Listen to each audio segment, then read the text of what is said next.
Nobody warns you about the moment everything changes. There's no warning scent, no dramatic shift in the air. Just a door swinging open and two men standing in it like the universe ran out of space and shoved them straight into yours. I heard them before I saw them. Heavy footsteps, the kind that don't apologize for existing. Two sets, perfectly synchronized, moving down the hospital corridor like the hallway itself owed them something. I didn't look up. I was busy losing an argument with my IV drip. The needle had shifted again, leaving a fresh bruise blooming along the inside of my wrist, and I was trying to decide if I cared enough to press the call button. I decided I didn't. That was the thing about being sick for a long time. You stopped fighting the small battles, and you saved whatever energy you had left for the ones that actually mattered. Like breathing, like making it to Thursday, like convincing yourself that lying in a hospital bed in Incheon at 23 years old with zero visitors and a roommate who was a spider building a web in the corner of the ceiling was somehow not the most tragic situation a person could find themselves in. I'd named the spider Haneul. He was thriving. Good for him. The footsteps stopped outside my door. I still didn't look up. Room 309 had been empty for a week. Probably some poor soul being moved to another ward, I thought.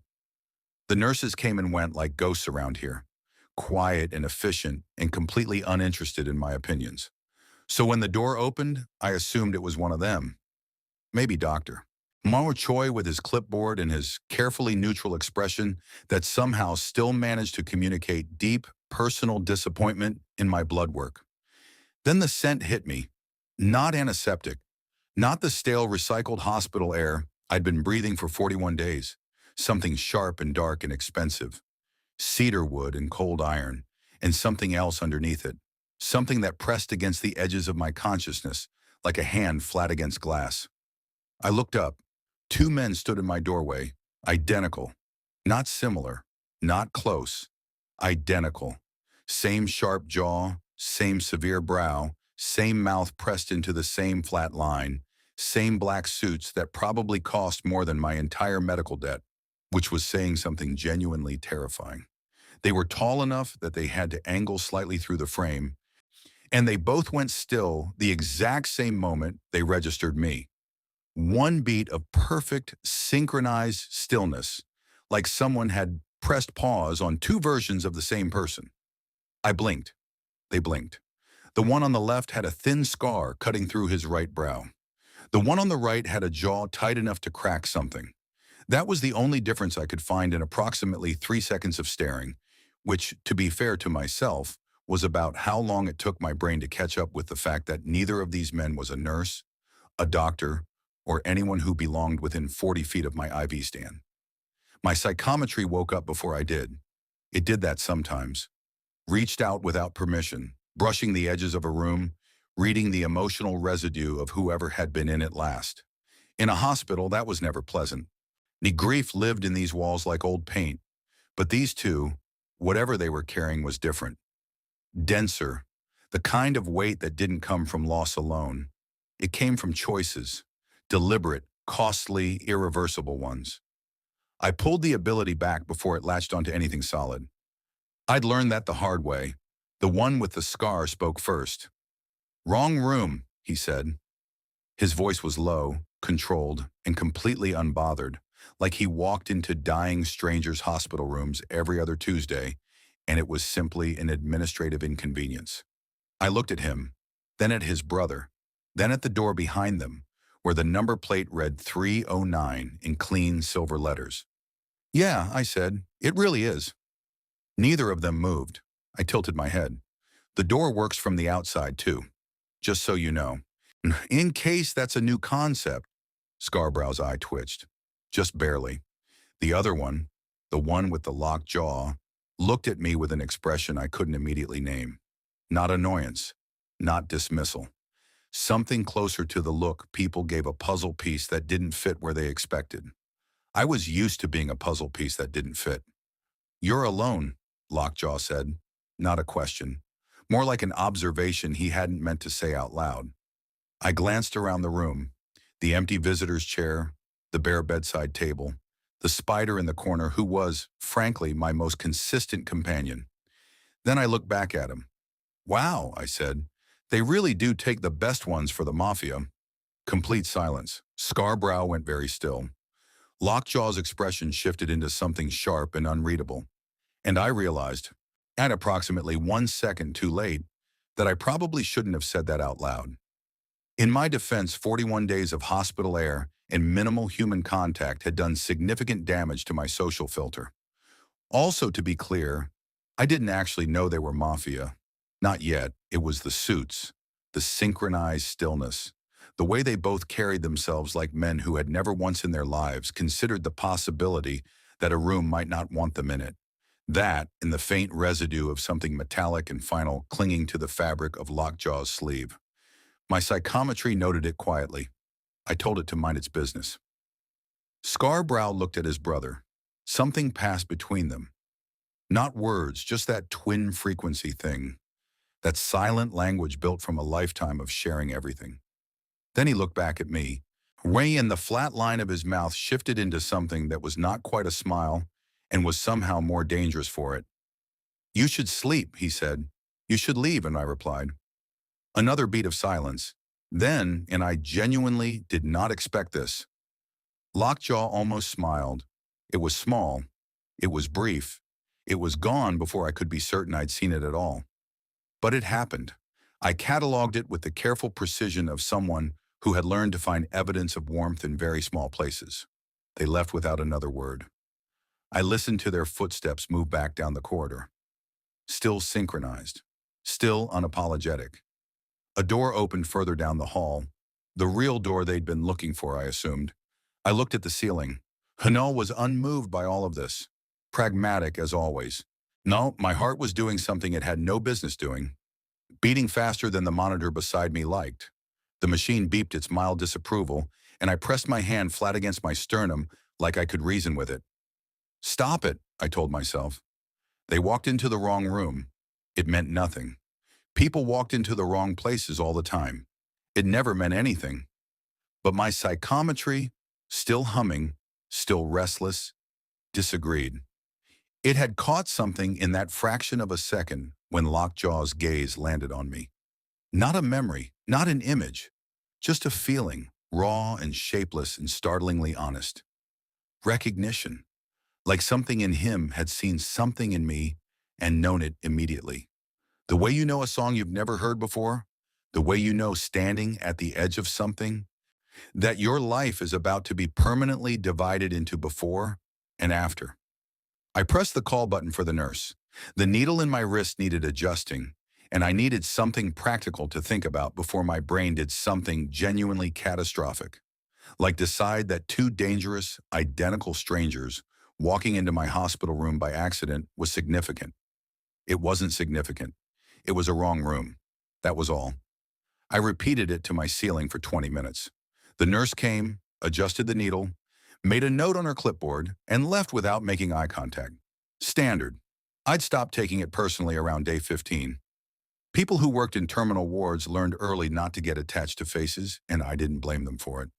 I'd have done the same. What I could not do was stop thinking about what my psychometry had caught in that half second of contact. Recognition. I pressed my knuckles against my mouth and stared at the door they'd walked out of. The residue of their presence was still in the room, faint but unmistakable. Cedarwood, cold iron, and that third thing I couldn't name. My ability didn't deal in names. It dealt in feelings, impressions, the emotional fingerprints people left behind without knowing.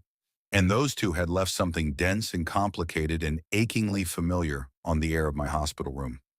I told myself it was the medication. The doctors had recently adjusted my suppressants, and new dosages always made my psychometry erratic, reaching for things it normally kept at a respectful distance. That was the explanation. That was the only explanation I was accepting. I pulled my blanket up and closed my eyes. I was asleep in 4 minutes. I dreamed of nothing. That was a gift. I woke up at 11:47 p.m. to the sound of voices in the corridor. Not alarming voices, not emergency voices, just two sets of low, measured tones moving past my door with the kind of unhurried authority that belonged to people who had decided, somewhere along the line, that urgency was beneath them. I knew those voices. I'd only heard them for approximately 90 seconds total, but apparently that was enough for my brain to catalog and file them under things that require immediate attention. Wonderful. Truly fantastic development. The voices slowed outside my door. I did not sit up. I was an adult. And I had self-control and dignity, and a whole elaborate personal philosophy about not caring what strangers thought of me, especially strangers who walked into wrong rooms and then stood there like they were doing the room a favor. I sat up. The door didn't open. The voices dropped lower, and I caught nothing but tone. One even, one slightly rougher at the edges. Then footsteps resumed, passed my door entirely, and faded down the corridor toward the elevator bank. I sat in the dark staring at a closed door like a complete idiot. My heart monitor registered its opinion. I ignored it. Go to sleep, Seo-joon, I told myself. You have a 7 a.m. blood draw and absolutely nothing else to live for this week, and that was a joke, mostly. My name for the record was Seo-joon, Seo-joon, 23 years old, a former literature student at Yonsei University, current full-time occupant of room 309 at Incheon Central Medical, owner of precisely 0 personal plants because they kept dying, and apparently the kind of person whose near-dormant psychometry woke itself up for 2 men in expensive suits who couldn't read a door number correctly. Very compelling biography, truly living the dream. I lay back down. The corridor went quiet. Somewhere 2 floors up, someone's monitor flatlined briefly and then stabilized, and I felt the spike of fear from the nurse's station, like a cold hand pressing between my shoulder blades. That was the other thing about being here too long. The emotional residue of the building had started bleeding through my walls whether I invited it in or not. Grief, fear, exhaustion, the particular specific loneliness of 2 a.m. in a place where people came to get better or didn't. I'd gotten very good at building walls. The twins had walked through them without even trying. That was the part I couldn't stop turning over. I hadn't lowered anything. I hadn't reached out with my ability, hadn't opened myself up in any conscious way. But the moment Lockjaw's gaze landed on me, something had moved through the air between us, like a frequency I didn't have a name for. And my psychometry had lit up the way it only did when it recognized something true. Not dangerous, not deceptive. True. Which for the record was somehow worse. Morning arrived the way it always did in Incheon Central Medical. Fluorescent lights, the smell of institutional rice porridge from 2 floors down, and Nurse Park doing her rounds with the cheerful efficiency of someone who had made peace with 6 a.m. in a way I deeply envied. She stopped in my doorway, looked at my bedside table, then looked at me. I looked at the bedside table. There was a paper bag sitting on it, white, clean. The kind that came from the sort of takeout restaurant that didn't print its name on the packaging because its name didn't need to be printed on anything. I had not put it there. Nurse Park raised an eyebrow.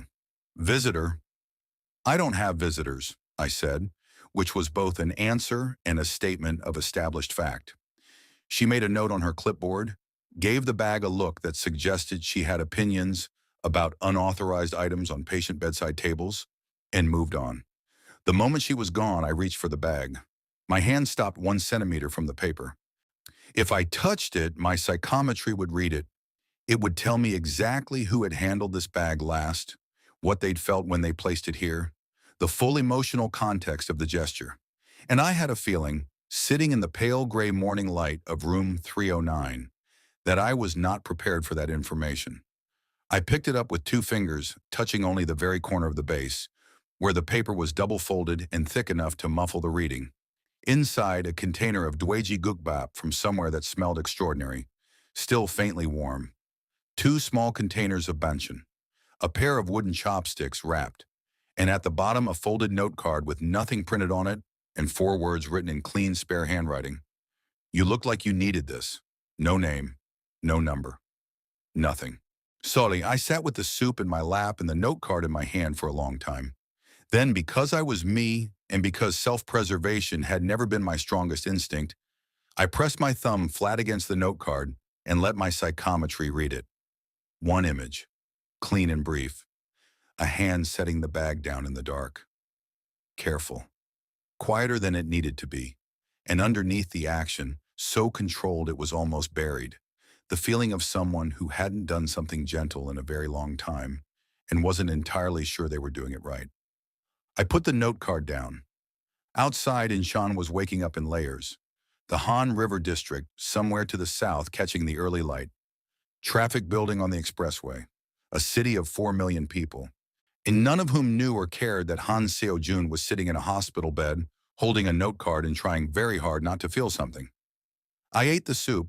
It was the best thing I'd tasted in 42 days. I hated that so much. My phone buzzed. Unknown number. I stared at it for 4 full seconds before opening the message. The food is better when it's warm. Next time, eat it before it cools down. I read it twice. Then I typed back, there won't be a next time. You have the wrong room, remember? 3 dots appeared immediately, disappeared, appeared again. Then, we know exactly which room you're in. My pulse did something I am choosing not to describe in detail. The heart monitor, however, had no such discretion. We know exactly which room you're in. I read those 6 words 4 more times. Then I put my phone face down on the blanket and stared at the wall like it had personally offended me. The wall offered nothing useful in return. Rude. Here was the problem. And I want to be very precise about this, because I think precision matters when you are lying in a hospital bed in Incheon at 6 a.m. and 2 dangerous strangers are texting you like it is completely normal. I was not scared. I had considered being scared, held it up to the light, examined it from several angles, and put it back on the shelf. Fear required a certain investment in your own future, and I was currently operating on a medical timeline that made long-term emotional investments feel a little ambitious. What I was, if I was being honest, which I resented, was curious. My phone buzzed again. You haven't eaten in 4 hours according to your chart, and the porridge they serve at this hospital is an insult to rice everywhere. Finish the gukbap. I picked up my phone so fast I nearly knocked the IV stand over. I typed, how do you have access to my chart? The reply came in under 10 seconds. That is not the part of this conversation you should be focused on. I typed, I disagree completely. Also, this is a massive privacy violation. His reply, eat the soup, Seo-joon. I went very still. He knew my name. Of course he knew my name. It was on the chart he apparently had no business accessing. But seeing it in a text from an unknown number at 6 a.m. did something specific to my chest that I am categorically refusing to examine right now. I put the phone down again, picked up the soup. It had gone lukewarm, but it was still extraordinary. Rich and deeply savory with a softness to the broth that took hours to build, and I ate it in silence while the city outside my window assembled itself into another gray Incheon morning. Then I picked up the phone.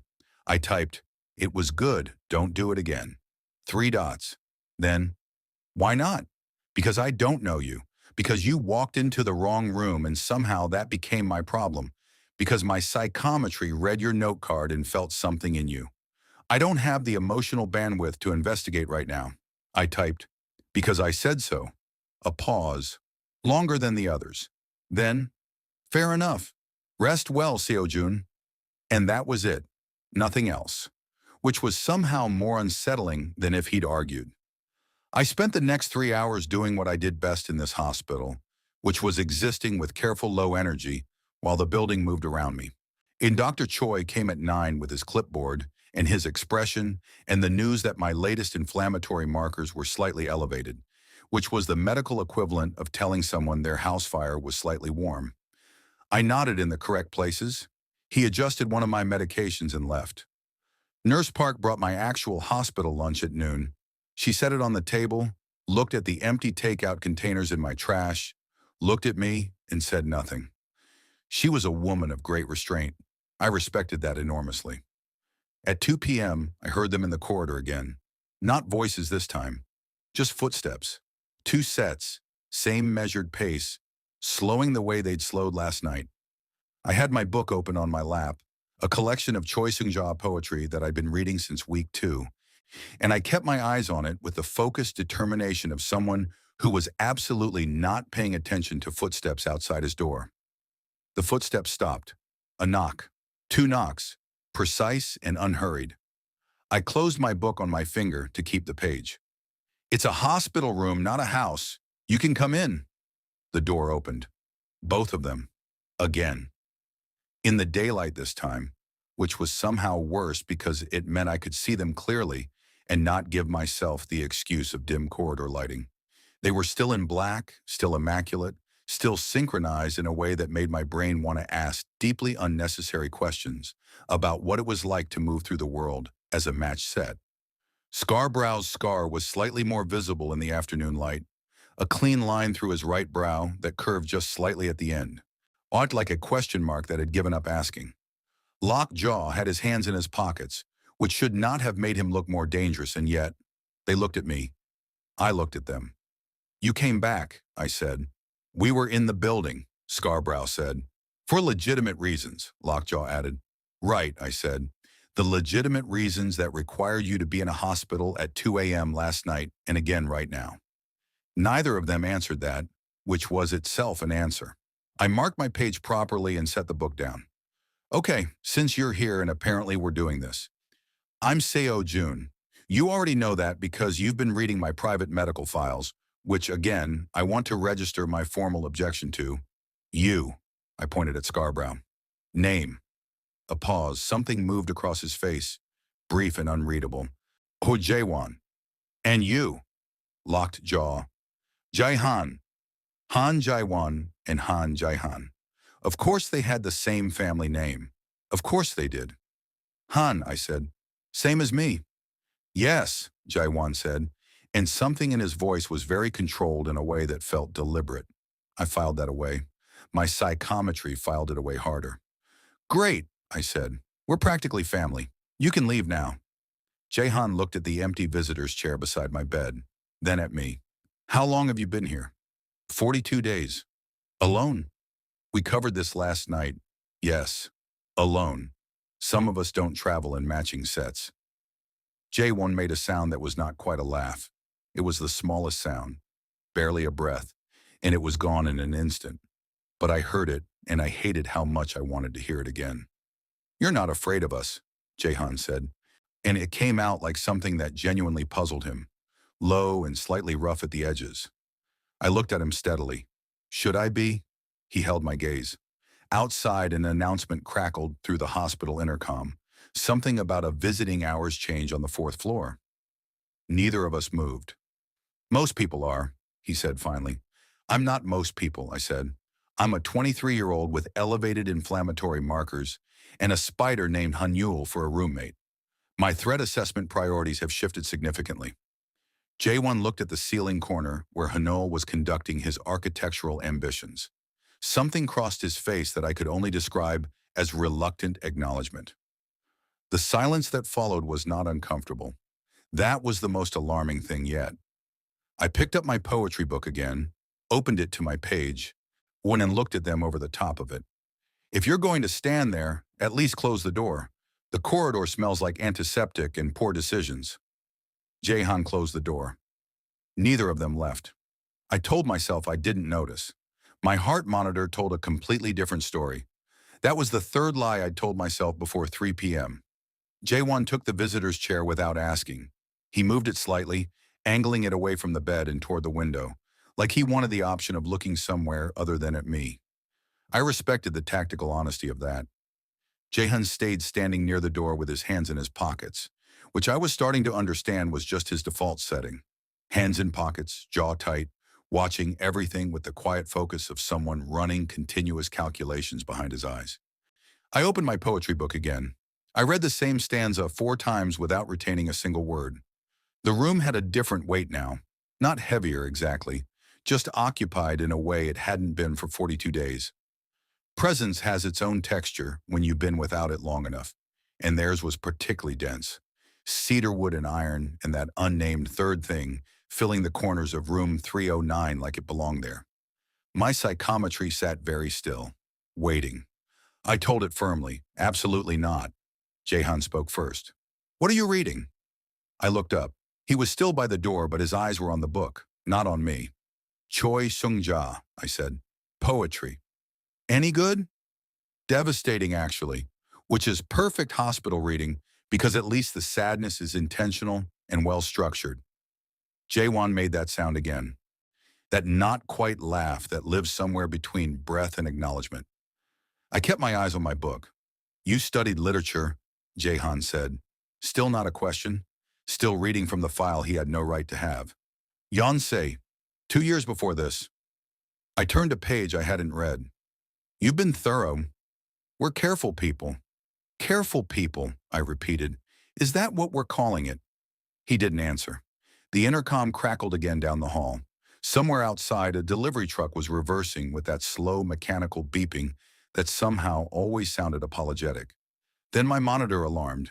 Not the dramatic kind. Not the kind that brought nurses running. Just the low, persistent tone it made when my blood pressure dropped past a certain threshold. Which happened sometimes in the afternoon when my body decided to make its feelings about existing known through cardiovascular commentary. I reached for the adjustment dial with the practiced ease of someone who'd done it 40 times, but my hand caught the IV line instead, and the whole stand tilted. Jaehan crossed the room in 4 steps. He caught the stand before it hit anything, steadied it with one hand, and reached past me to silence the monitor alarm with the other. His arm came close enough to my shoulder that I felt the warmth of it without contact, that thin electric layer of air between 2 bodies that haven't touched yet but are considering the geometry of it. I went extremely still. He went extremely still. We were close enough that I could see the detail of his jaw, the faint shadow beneath it. The way his breathing had changed by approximately 1 degree, slowing, like his body had made a decision his brain hadn't approved yet. My psychometry did not wait for permission this time. It reached out and caught the edge of him, just the edge, the way you catch the frame of a door in the dark. One image, brief and bright and completely unwelcome. A hospital room. Different from this one. Cleaner, emptier. A figure in the bed too still to be sleeping, and Jaehan outside a door, his hand flat on the wall beside it. Not going in. Not able to go in. Standing in a corridor alone with something breaking behind his eyes that he would never, in any version of himself, allow anyone to see. I pulled my ability back so fast my vision blurred slightly. Jaehan stepped back, straightened, put his hands in his pockets. The whole sequence took 2 seconds and was executed with the smooth precision of someone who had long practice at reassembling himself in under 3. Thank you, I said. My voice came out steadier than I felt. The stand has a weak wheel, he said. They should replace it. I've mentioned it. Mention it again. Louder. Jae-won was watching us from his chair, not with the sharp territorial thing I might have expected, with something quieter and more complicated. He had his elbow on the window ledge and his chin resting on 2 fingers, and he looked like a man doing math that wasn't adding up the way it should. How often does that happen? He asked, meaning the monitor, meaning my blood pressure, meaning all of it. Often enough that I've named the alarm, I said. I call it Minjun. While he's very dramatic and shows up at inconvenient times, we have a complicated relationship. Jae-won's mouth moved. Not the almost laugh this time, something closer to an actual smile, contained immediately. But I saw it. I absolutely saw it, and I am storing that information in a place where it cannot cause damage.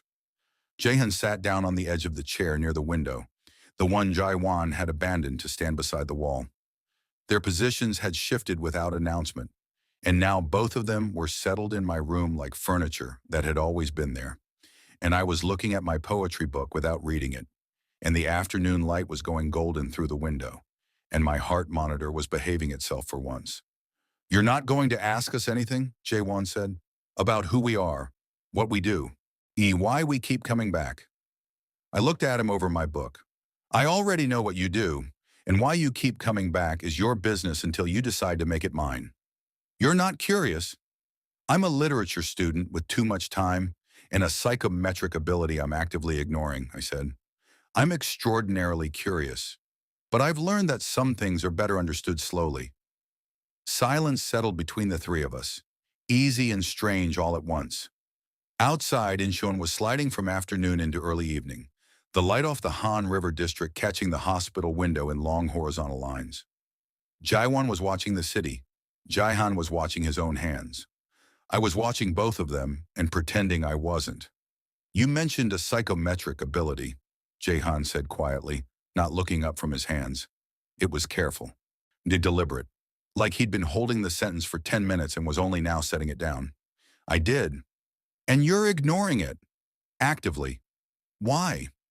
I closed my book for real this time, set it on my lap, looked at him until he looked up and met my eyes. Because, I said, some things I'd rather feel out the regular way, without shortcuts, without knowing the ending before the middle even happens. Jahan held my gaze for 3 full seconds. Something moved through his expression that was too complex and too honest, and gone too fast for me to catalog it cleanly. Then his phone buzzed, then Jawan's. Same moment, same alert, that twin synchronization playing out in the digital world too. They both stood. The easy, strange atmosphere in the room compressed back into something businesslike and brisk. Jackets straightening, but expressions closing. The version of them that walked down corridors like the hallway owed them something, slipping back into place over the version that had sat quietly in a hospital room and almost smiled. We have to go, Jaewon said. I know, I said. Jahan looked at me from the door. Rest, and tell the nurses about the IV stand. Tell them yourself. You own this building, apparently. The corner of his mouth moved. Then they were gone. I sat in the golden light in the cedar wood and iron air they'd left behind, and I pressed my hand flat against my sternum, and I thought about a man standing outside a hospital door, unable to go in. I thought about it for a long time. Then I did the one thing I had promised myself I would not do. I reached for my phone and opened the text thread with the unknown number. Jaehan's number, and I was now reasonably certain, based on the texture of the messages. Jaewon felt like the kind of man whose communication style was entering rooms uninvited, not typing careful sentences at 6 a.m. I typed, the IV stand has a weak wheel. You should probably tell someone who manages the building. The reply came 4 minutes later. Already handled. I stared at that for a moment. 2 words. Completely unbothered. I had sent a message I absolutely did not need to send, and he had responded in under 5 minutes from whatever late-night Mafia-adjacent obligation had pulled them both away. And the reply was already handled. Like replacing a hospital IV stand wheel was simply a thing that happened when Seo-joon mentioned it. I typed, you're very fast. He replied, I'm very thorough. I typed, that sounds like a threat. And he replied, it's a personality trait. I put the phone face down, then face up, then face down again. Haneul watched this from the ceiling with the calm detachment of someone who had never once in his life sent a message he regretted. The night settled in around room 309, Incheon Central Medical, going quiet the way it always did after 10, the daytime hum of the building dropping to its nighttime register. 2 floors up, someone was watching a drama on low volume, the tinny sound of it filtering through the ventilation in waves. The IV dripped. The monitor kept its rhythm. I lay in the dark and thought about a hospital door and a man who couldn't walk through it. My psychometry had caught the image cleanly, despite the speed of the contact. That was the thing about emotional residue that ran deep enough. It didn't need long to leave a mark. Ooh, and whatever Jahan carried about that hospital room, that figure too still to be sleeping, it had been running through him for years, worn smooth the way river stones go smooth, present in everything, visible in nothing. I knew that particular kind of grief. I knew it the way you know a song that plays in another room. You can't hear the words, but you recognize the melody in your bones. My mother had died when I was 19, not in a hospital. In our apartment in Mapogu, in the bed she'd slept in for 20 years, in the early morning when the light was still gray and the city was still deciding whether to wake up. I had been in the room, I had held her hand, and for a long time afterward, the specific quality of that gray morning light had been the most unbearable thing in the world. More unbearable than the grief itself, much because the grief was large and shapeless and everywhere. But the light was precise. The light was the exact color of the moment everything changed. I hadn't told anyone that, not my former pack mates at Yonsei, who had been kind for approximately 2 weeks after her passing, before kindness became inconvenient. Not the pack elder who processed my lone Omega registration with the practiced sympathy of someone filling out a form. Not the boyfriend who bought me a plane ticket to Korea to find myself, and then decided finding himself was more pressing once the diagnosis arrived. I hadn't told anyone, and I wasn't planning to. Then the door opened at 11:20 p.m., and both of them walked in. I sat up. Visiting hours ended at 9. "We know," Jae-won said. He had a paper bag. "Different restaurant from this morning, darker packaging, something that smelled like jampong, and 3 kinds of banchan, and the very specific comfort of food someone had thought about before choosing." "You can't keep doing this," I said. "We brought jampong," Jaehan said, like that was a complete argument.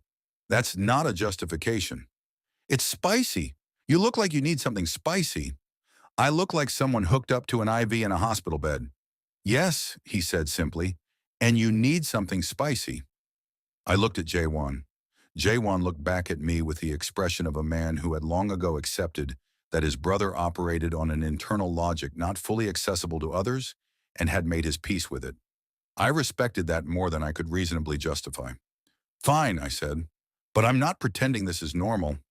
"Nobody asked you to," Jae-won said, and can move the visitor's chair to its now familiar angle by the window. We ate, or I ate, working through the jampong while they occupied their respective positions in my room with the settled ease of people who had decided a thing without discussing it. The spice hit the back of my throat and spread warmth through my chest, and I did not make a sound about how good it was, because I had approximately 4 remaining dignities, and I was protecting all of them. Jaehan spoke at 11:43 p.m., without preamble, without looking up from the window. "My father ran a construction company, legitimate mostly. He had a business partner named Han Gi-soo." The name landed in my chest like a stone into water, rings spreading outward before I could stop them. Han Gi-soo, my father's name. I set my chopsticks down very carefully. "Ji-soo had a family," Jaehan continued. His voice was level, precise, the way someone speaks when they have rehearsed a thing not for performance, but for survival. "A wife, a son. My father made a decision in 2009 that ended the partnership badly. The company that bore Gisu's name was dissolved. The assets were absorbed. My father told himself it was business." The gray morning light, my mother's hand, the apartment in Mapogu, 2009. I had been 6 years old. "Jae-han," Jae-won said. Low. A warning or maybe a permission. I couldn't tell. "He knows," Jae-han said quietly. "He's known since we told him our name." I had. The moment they said Han, and the way Jae-won's voice went too controlled saying it, my psychometry had filed it under things to investigate slowly. I just hadn't expected slowly to mean tonight. I hadn't expected them to walk through the door and hand me the answer themselves, unprompted, at 11:43 p.m., with jampong getting cold between us. "Your father," I said. My voice came out even. I was distantly proud of that. Built what he had on what he took from mine. "Yes," Jaehan said, "and you've known who I am since you pulled my chart." "Since we saw your name," Jae-won said from the window. "Yes." The monitor kept its rhythm. Outside, Inshin kept its indifferent hum. I looked at both of them, Jae-won with his eyes on the city, Jae-han with his eyes finally on me, and I took a breath that went all the way down.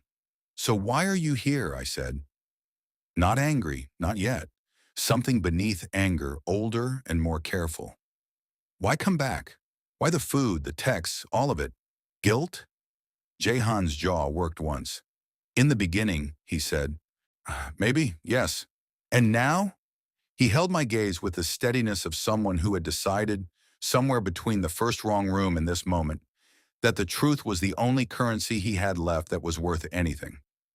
"Now it's something I don't have a clean word for," he said, "and it has nothing to do with our father." The silence after that was not easy, but it was honest.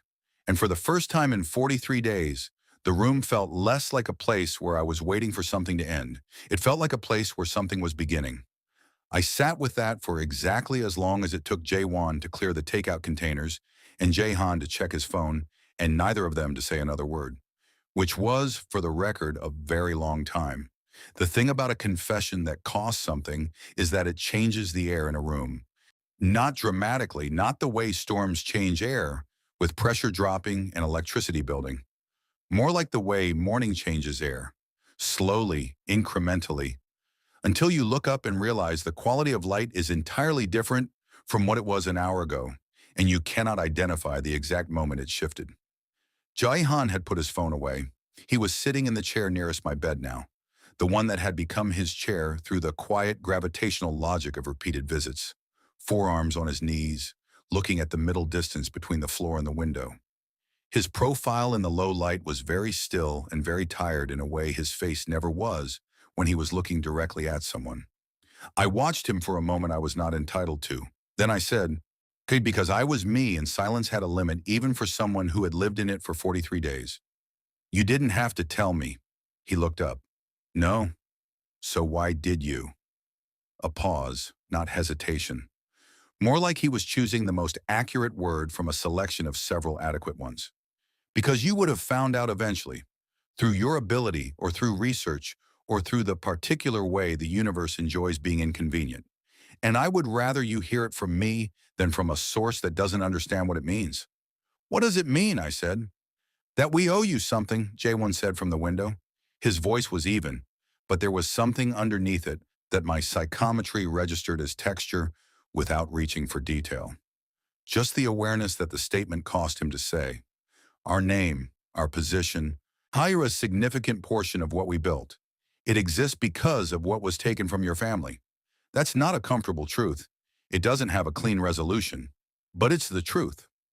I looked at Jae-won, then at Jae-han, two men who had walked into the wrong room and then kept walking back in, carrying this the entire time. The weight of it, the specific shape of inherited guilt, the thing you didn't do but benefit from every day regardless. "I'm not going to pretend that doesn't matter," I said. "Because it does. My mother spent the last years of her life rebuilding from nothing because of a decision your father made in a boardroom while wearing a good suit. That's real and it happened, and no amount of late-night jampong changes it." Neither of them flinched. Good. I had no patience for men who confessed things and then needed to be comforted about the confession. "But," I continued, and both of them went very still at that word, "you are not your father, and I am not 23 years old and dying in a hospital room because of your choices. So what I'm deciding right now, tonight, is that I'm keeping those two things separate, what your father did and what you are." Jae-han looked at me with an expression I had no existing category for. It was not relief. It was something older and more complicated than relief. Something that had clearly been waiting a long time for a place to land. "That's more than we deserve," he said quietly. "Probably," I agreed. "But I'm immunocompromised and I have limited energy for sustained resentment. So you're getting grace by necessity. Don't make me regret it." Jae-won made a sound. A real one this time. Not the almost laugh, not the contained thing, an actual exhale of something that had been held too long. It lasted half a second, and then he pressed his fist to his mouth and looked back out the window. But I heard it and it landed in my chest like something warm and irreversible. The monitor beeped its quiet rhythm. Outside, and Sean kept its indifferent, beautiful hum. I don't know exactly when it happened. These things don't announce themselves. But somewhere in the space between Jae-won's exhale and the 1 a.m. quiet that settled over the hospital floor, Jae-han reached over and set his hand on the bed beside mine. Not on mine, beside it. The side of his hand 2 centimeters from the side of my hand, close enough that I could feel the warmth of it without contact. And an offer, not a demand, not even a question. Just a presence set down gently beside mine and left there with no expectation attached. I looked at his hand, then at his face. He was looking at the window. I turned my hand over, palm up, and waited. He looked down. Something moved through his expression, quiet and enormous, the way deep water moves. Then he set his hand in mine. His fingers were warm, and his grip was careful, the kind of careful that came from someone afraid of breaking something without meaning to. My psychometry woke immediately and I let it. For once, I let it. What it found was not what I expected. No violence, no calculated strategy, no residue of the men who walked down corridors like ownership was a birthright. Just this, the feeling of someone who had spent years being necessary and never once being wanted. by someone who had mistaken the two things for each other for so long that the difference had become genuinely confusing. I understood that feeling in the specific, personal way you understand things that have lived in your own chest. I closed my fingers around his. J1 turned from the window. He looked at our hands, then at my face, then at his brother's face. Something passed between the twins in that wordless frequency they shared. Something I was not part of but could feel the edges of, warm and complicated and shot through with something that had no name in any language I'd studied. Then Jaewon crossed the room, pulled the second chair close, and sat down. He didn't reach for my hand. He didn't make any gesture at all. He just sat close enough that his shoulder was a breath away from mine. And he looked at the window from this side of the room instead, and his presence settled around me like a second warmth. The three of us sat like that in the 1 a.m. quiet. No explanations, no negotiations, no grand declarations. Just three people in a small room in Incheon, holding the fragile, impossible weight of something that had no name yet. I thought about the gray morning light in Mapogu. I thought about how grief and something like hope could occupy the same chest without destroying each other. I thought about wrong rooms and whether anything was ever actually wrong or just early. Then Jaehan squeezed my hand once, brief and careful, and I felt it all the way through. "You should sleep," he said, low, almost gentle, like gentleness was a language he was relearning after years without practice. "You should still leave," I said. "Era visiting hours." "We'll go when you're asleep," Jaewon said from beside my shoulder. "That's not how rules work." "We've never been very good at rules," Jaehan said. I closed my eyes. For the first time in 43 days, the dark behind them felt like rest instead of waiting. "Wahid," Seo-joon just held Jaehan's hand and let his psychometry in. And what it found was not a dangerous man. It was someone who had spent his whole life being necessary and never once being wanted. If that did not just reach into your chest and rearrange something, I don't know what to tell you. If you are watching this and you are not subscribed yet, this is your sign. Hit that subscribe button right now because you are not ready for what is coming. The walls are about to crack completely. Back to the story. That lasted exactly 4 days. 4 days of Jampong and late visits and Jaewon reading my Choi Seung-ja collection with the focused expression of a man determined to have an opinion about poetry. 4 days of Jaehan sitting in his chair with his forearms on his knees, talking in that low, careful voice about nothing consequential, about Incheon traffic and the restaurant 2 blocks over that made the best Sunday gook in the city, and the particular frustration of managing people who confused fear with respect. 4 days of my hand in his, easy and warm and quietly devastating.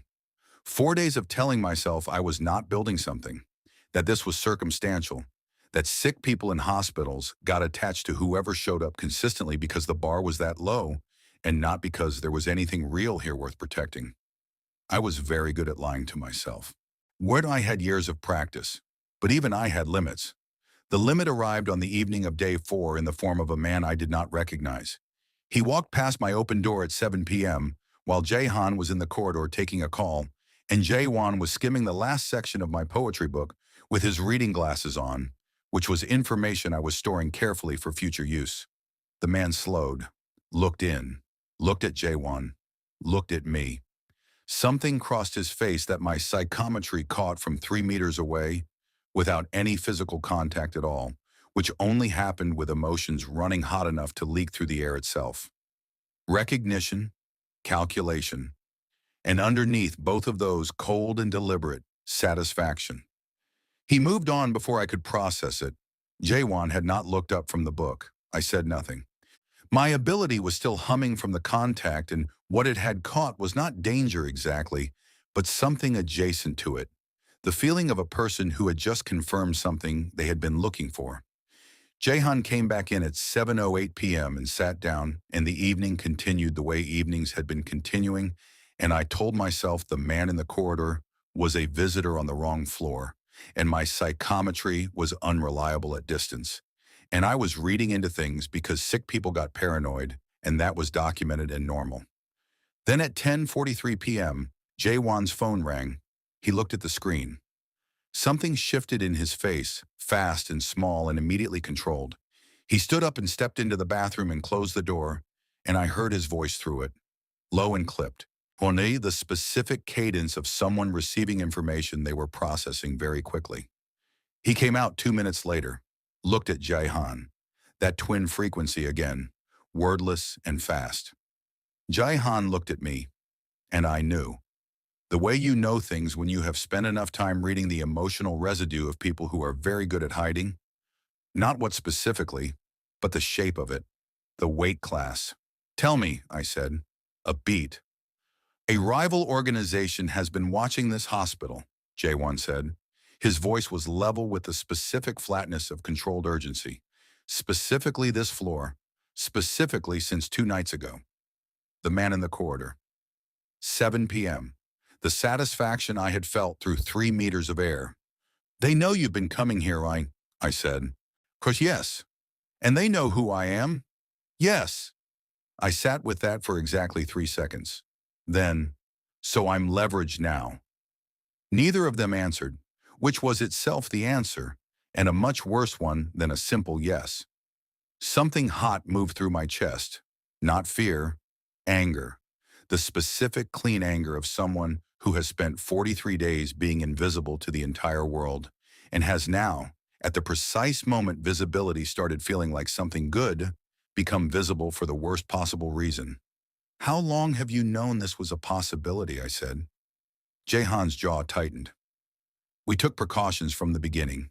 They were sufficient until 2 days ago. 2 days ago, I said slowly. When exactly? Before or after you held my hand? The silence that followed had a different quality from every silence before it. This one had edges. Our Seo-joon, Jae-won started. Before or after, I said again. My voice came out even, and I was not even remotely proud of it this time. The surveillance escalated after, Jae-han said. Quiet, precise, not an evasion. Our being here consistently flagged to them that there was something to notice. Before last night, it was casual monitoring. After it became targeted. So the closer you got, I said, the more dangerous it became for me. And you kept coming back anyway. Yes, Jae-han said. Yes, Jae-won said. I looked at both of them. At Jae-han's careful stillness and Jae-won's controlled expression, and the weight both of them were carrying so visibly right now that even without touching either of them, I could feel the shape of it pressing against the air. And the thing was, the genuinely infuriating thing was, I understood why. And I understood it the way I understood the gray morning light in Mapogu. You kept going back to the thing that felt like warmth, even when you knew it was complicated. Even when you knew the cost was climbing. You went back because the alternative was the cold, and you had been cold for a very long time. That understanding did not make me less angry. It just made the anger more complicated. You should have told me 2 days ago, I said. Yes, Jae-han said. We should have. No defense, no justification. Just yes. And somehow that was worse than an argument would have been because I could push back against an argument. Against a clean, honest yes, I had nothing except the anger itself, and the anger needed somewhere to go. Get out, I said. Jae-won looked at me. Seo-joon, Anas, the security situation requires that I said get out. My voice did not shake. You can post whoever you need to post in the corridor, and you can manage your rival organization's situation, and you can do all of that without sitting in my room like I am something that belongs to you. I am not leverage and I am not a liability, and I am not a problem in your operation. I am a person, and right now I need you both to leave. The silence was absolute. Jae-han stood. His face was doing something I did not let myself look at too closely, because if I looked at it too closely, the anger would develop cracks, and I needed the anger intact right now. He picked up his jacket from the back of the chair, straightened it with 2 precise movements. At the door, he stopped, did not turn around. You are not a problem in our operation, he said, but very quietly. You are the only thing in it that matters. Then he walked out. Jae-won set my poetry book down on the bedside table, cover up, page marked. Then he followed his brother. The door clicked shut. I stared at the ceiling. Haneul, unflappable as ever, continued his architectural work in the corner. I pressed both hands flat against my face and breathed. You are the only thing in it that matters. I was so angry. I was so completely destroyed by that sentence. Both at the same time. That was the worst part. I stayed with it until the worst part became just a part. That took approximately 2 hours. I knew they were still in the building. Not because my psychometry told me so, though it probably would have if I'd reached for it. I knew because of the specific quality of the silence outside my door. Hospital corridors at midnight had their own texture of quiet, the sound of a floor at rest. And what I was hearing through the thin wood of room 309's door was not that. It was quieter than that. The particular silence of people trying very hard not to be audible. They had posted someone. Of course they had. Jae-han had said the security situation required it before I cut him off. And whatever else I was working through tonight, I was not naive enough to dismiss the man in the corridor and the cold satisfaction I had caught rolling off him in waves. I was angry. I was still angry. But I was also 23 years old with an inflammatory condition, and I had not survived 47 days in this hospital by being precious about complexity. I picked up my phone. I typed to Jae-han's number. I know you're still here. 3 dots. Tana then corridor. Yes, I typed. Both of you? He replied. Both of us. I looked at the ceiling. Haneul had completed a new section of his web in the upper left corner and was surveying it with the satisfaction of someone whose architectural vision had finally been realized. I envied him that. Simple goals, measurable outcomes. I typed, I'm still angry. Jae-han replied, I know. I typed, you should have told me 2 days ago. He replied, yes, we should have. I don't have an excuse that holds up, and I'm not going to offer you one. I read that twice, then a third time. There was a version of me, the version that had learned very young that people who said sorry meant it for about 48 hours before the next convenient omission, that wanted to put the phone down and leave the anger where it was. Clean, uncomplicated, safe. But there was another version of me, the one that had let his psychometry read Jae-han's hand and found someone who had spent years being necessary and never once wanted. The one that had watched Jae-won mark a page in a poetry book before walking out of a room he'd been asked to leave. The one that had eaten jampong in the dark with 2 men who carried inherited guilt like a stone in their chest and came back anyway. That version of me was harder to ignore than I would have liked. I typed, come in, both of you. We need to talk about the actual situation, and I need to not be talked at like I'm something requiring management. 30 seconds. Then the door opened. They looked like men who had been standing in a corridor for 2 hours holding something heavy. Jae-won's jacket was off, folded over his arm, and there was a tiredness around his eyes that the controlled expression couldn't fully cover. Jae-han looked like he had spent the last 2 hours doing what I had been doing, which was taking the anger apart and examining what was underneath it. What was underneath it, for the record, was fear. On both sides.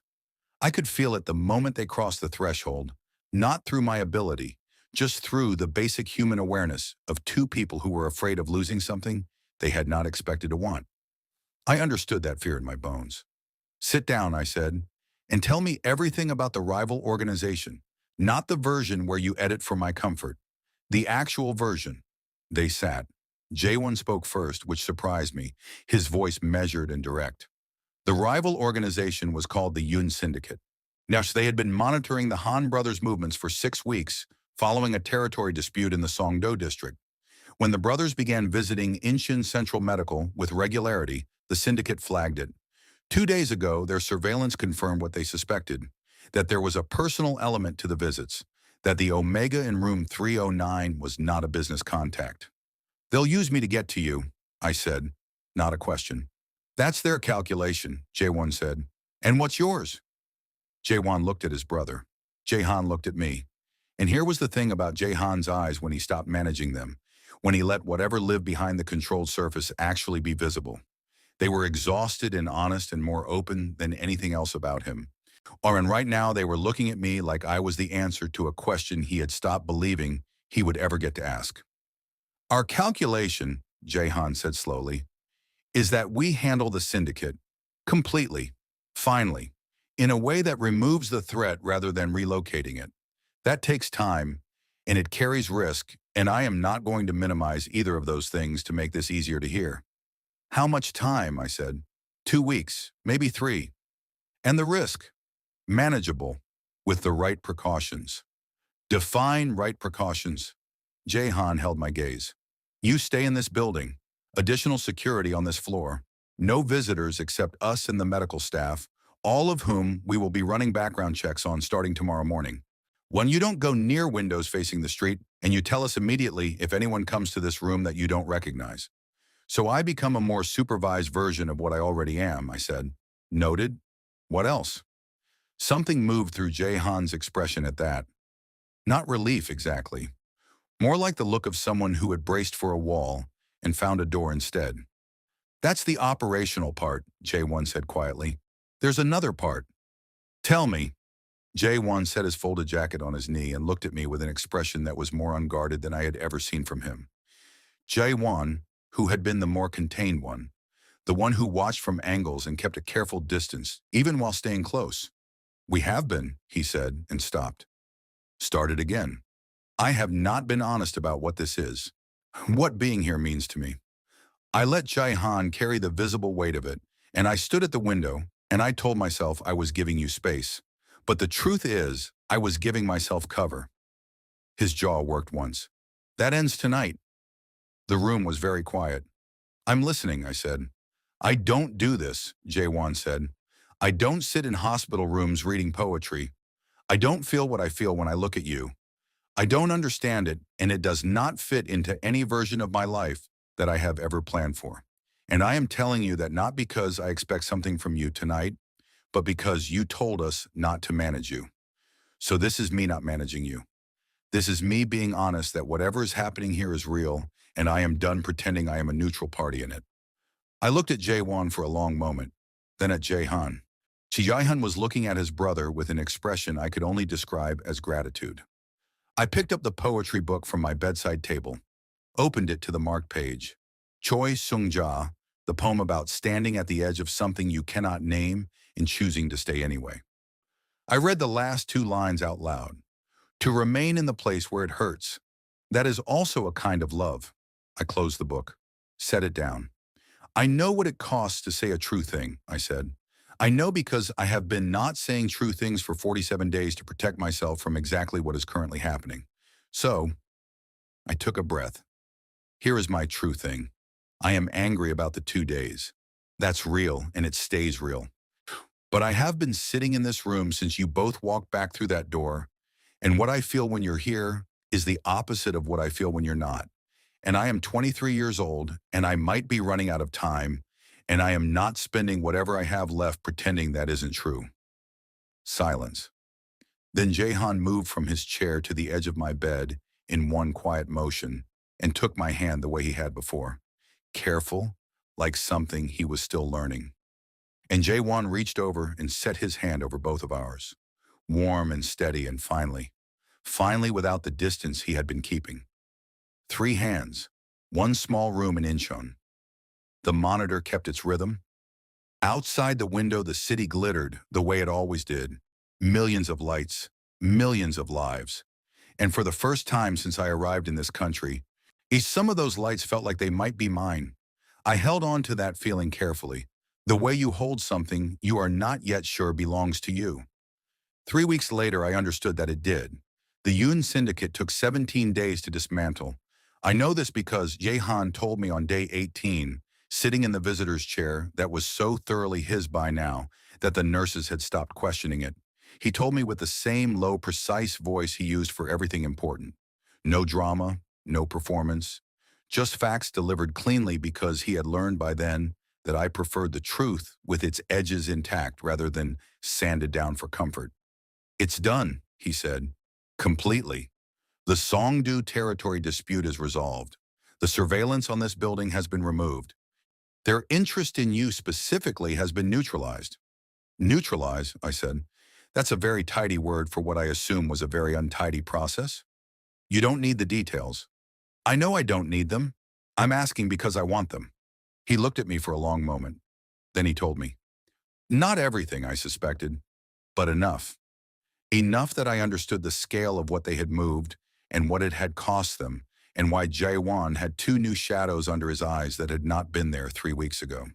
enough that I sat with it seriously and did not minimize it. Thank you, I said after a real pause. Both of you. That was not a small thing. No, Jaehan agreed. It wasn't. Jaewon was at the window. He had been at the window for the first 10 minutes of every visit for 17 days, running his quiet, continuous threat assessments. Now he turned away from it completely and sat in the second chair and did not look at the street at all. That, more than anything Jaehan had said, told me it was truly over. Dr. Choi comes tomorrow, I said. We know, Jaewon said. We'll be here. The results from the new treatment protocol are going to be either very good or very bad. We'll be here for either one, Jaehan said. I looked at him. You've seen my chart. What do you think it's going to say? A pause, then. I think the inflammatory markers from last week were the lowest since your admission. I think the protocol Dr. Choi switched you to 3 weeks ago has a strong clinical record. And I think, his voice dropped one register, that you are the most relentlessly alive person I have ever met. So my money is on very good. I laughed. A real one, full and unguarded. I had not heard myself laugh like that in a very long time. From the look on both their faces, neither had they, and they watched me like the sound of it had done something to them they were not entirely prepared for. Good. They deserved to be occasionally undone by something simple. Fair was fair. Dr. Choi arrived the following morning at 9, and for the first time in 47 visits, he set the clipboard down and allowed his expression to become something other than carefully neutral. Your latest panel is remarkably improved. Inflammation markers are down 62% from admission levels. The protocol is working significantly better than initial projections. He paused. You are not in remission yet, but you are moving toward it with a consistency I am cautiously optimistic about. If this trajectory continues, we are looking at discharge within the month with an outpatient management plan. The room went quiet. Jaehan's hand found mine under the blanket. His grip was careful, the way it always was. Jaewon set his hand on my shoulder from the chair beside me, warm and steady and present. Within the month, I said, if the trajectory holds. Yes. After Dr. Choi left, none of us spoke for a full minute. Then I started laughing and could not stop, and Jaehan made a sound that was not almost a laugh but an actual one, low and real and slightly stunned. And Jaewon pressed his forehead against my temple with his eyes closed and his jaw tight in the way that meant he was holding something enormous and managing it through proximity rather than words. I turned my head and kissed him, soft and brief and completely deliberate. His breath caught against my mouth before he kissed me back. Careful at first and then not careful at all, his hand cupping my jaw with a gentleness that made the monitor announce its enthusiastic opinion to the entire floor. When I pulled back, Jaehan was watching us with an expression I had no existing category for. Not jealousy, something older. A recognition. The look of someone watching something that had always been true finally become visible. You, I said, pointing at him, are not getting out of this on a technicality. I wasn't planning to, he said quietly. He leaned forward and kissed me with all the careful deliberateness of a man who had been thinking about it for a long time and wanted to do it right. His thumb rested over my pulse point where my heartbeat was currently conducting itself with zero professional dignity. It lasted a long time.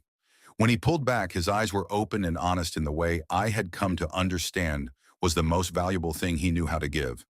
For the record, I said, slightly breathless, I need you both to understand that I am a literature student with strong opinions, a psychometric ability I will absolutely use to win arguments, and a spider I have named and formed a genuine emotional attachment to. If this is a thing we are doing, you get all of that. Haneul is a legitimate roommate at this point, Jaewon said with complete seriousness. Ada, we would never ask you to end that relationship. Also, Jaehan said, we have been on the receiving end of your opinions daily for nearly 2 months. We consider it a feature. I looked at both of them. At Jaewon with his hand warm on my shoulder and his expression finally, completely open. No window to look out of, no distance to maintain. At Jaehan with his thumb over my pulse and his almost laugh finally becoming a real one. Low and steady and worth every single day of the slow burn it had taken to get there. My psychometry reached out without being called. not searching for evidence or protection or the shape of hidden wounds, just present, the way it was when something was simply true. What it found in both of them was the same thing at the root, the feeling of someone who had stopped expecting to be chosen, who had built entire careful architectures around the place where that expectation used to live, and underneath all of it, very quiet and very new, the feeling of someone who had just been chosen anyway. I knew that feeling. I knew it in my bones, in my blood, and 47 days of gray morning light without a single visitor. Okay, I said. My voice came out soft. Here is what happens next. I get better. Dr. Choi discharges me within the month. And then the three of us figure out what comes after this room together. No editing for comfort, no decisions made about me without me present. Those are my terms. Reasonable, J1 said. Non-negotiable, I clarified. Also reasonable, Jaehan said. Accepted. J1 leaned over and kissed my forehead, unhurried and warm, his hand at the back of my neck briefly before he straightened. It was such a simple gesture, the kind that only meant everything because of what had come before it. You were never the wrong room, he said quietly. You were the only room that ever made sense. It just took us walking into it by accident to understand that. Outside, Incheon was fully awake, the Han River district catching the morning in long, bright lines across the city. 4 million people living their ordinary, beautiful lives in a place that had felt completely indifferent to my existence for 47 days. It did not feel indifferent anymore. I held both their hands, one on each side. The monitor kept its rhythm. Haneul surveyed his completed web with the quiet satisfaction of someone whose vision had finally been fully realized.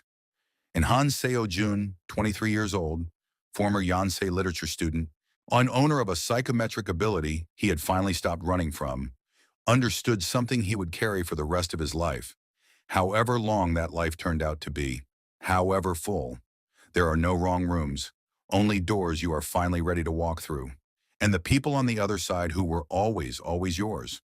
If this story reached into your chest and rearranged something, if Jae-han's careful grip or Jae-won's poetry-marked page or Seo-joon's 4 remaining dignities stayed with you, drop a comment right now and tell me your single favorite moment. The one line, the one scene, the beat that got you. I read every single comment, every one, always. And if you made it all the way to the end of the story and you are still not subscribed, and I am looking at you with tremendous affection and asking you to please tap that subscribe button right now.